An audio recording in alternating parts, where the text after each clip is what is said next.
Hello everyone, thank you for taking the time to watch this video. My name is Oliveira and today is the 24th of January 2018. For the next couple of minutes I will discuss how I believe teaching and learning will look like in 2040. My position is that although technology will widen human capabilities by providing more efficient and targeted teaching and learning techniques, without a revolution on how education systems worldwide are organized, we will not achieve the long-lasting goal of providing free, good quality education for all. As mentioned by my colleague Tanya in the first video of this conversation, the transformative power of technology in education is undeniable. Her analogy of education as several streams of knowledge going in different directions is useful to understand two aspects of education in the future. Firstly, that education will inevitably break the walls of traditional schools and universities. Thanks to innovations in EdTech, education will have the potential to be everywhere and become a lifelong process. Secondly, that technology will also promote a shift in education ownership. As technology empowers learners to become more autonomous and take responsibility for their learning, it is likely that institutions and teachers will have decreased power to determine, for instance, what will be taught and how it should be taught. Just think about the big online learning platforms we have available, such as EDX, the University of People, or Coursera, whose machine learning course by Stanford University had an enrollment of over 100,000 people. Moreover, as Joe discussed in his video, artificial intelligence will allow for personalized learning based on individuals' teaching plans, which is particularly beneficial to learners with special educational needs.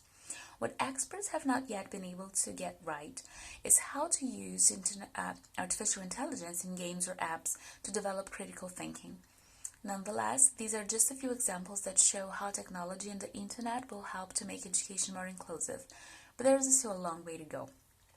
Usually, EdTech innovations are presented as if everyone would benefit from their rollout. Nevertheless, it is worth highlighting that the promises of teaching and learning in 20 years' time depend primarily on one condition, and that is internet access.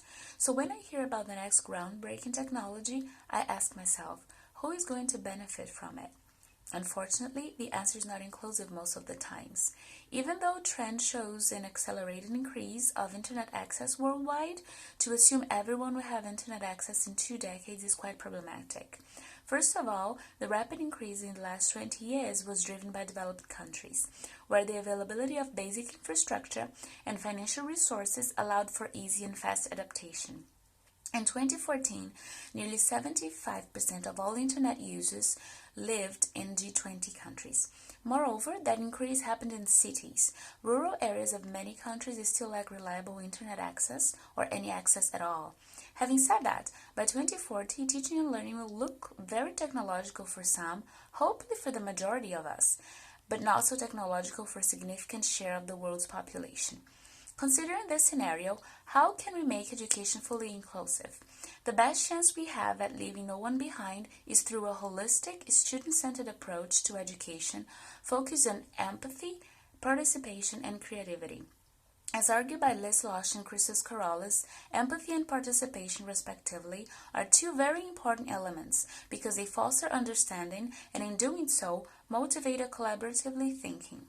Creativity is also crucial because it equips learners with the innovative spark we all need to tackle real-life problems and be better prepared for the future. I will focus on how education can be improved for those without internet access on my following video. But for those who are able to benefit from internet-based learning, one methodology that places these 3 elements in the core of its rationale is self-organizing learning environments, SOLs. I believe SOLs are powerful tools as they encourage participation and empathy through dialogue and collaboration between individuals. The only caveat I would like to draw attention to is that SOL's big questions tend to avoid politically sensitive topics, which I see as a missed opportunity and an underuse of the methodology. If such topics were explored, they could increase people's awareness of their social and cultural realities and encourage critical thinking about those social structures. Minorities should be encouraged to reflect about their place in the world as a minority. Dominant groups should also be encouraged to think about the privileges they have and what steps should be taken to achieve a more just society. One of the barriers for the implementation of original methodologies like SOL is related to how outdated educational systems worldwide have become.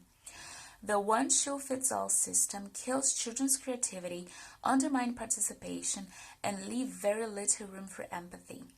Not to mention the inefficiency of curricula to teach 21st century real-life skills and the inadequacy of standardized testing to measure students' effective knowledge. As Mark Prancy puts it, today's existing worldwide curriculum, based on offering roughly the same math, language arts, science, and social studies to all, is not what is required for the future, and is hurting rather than helping the world's students.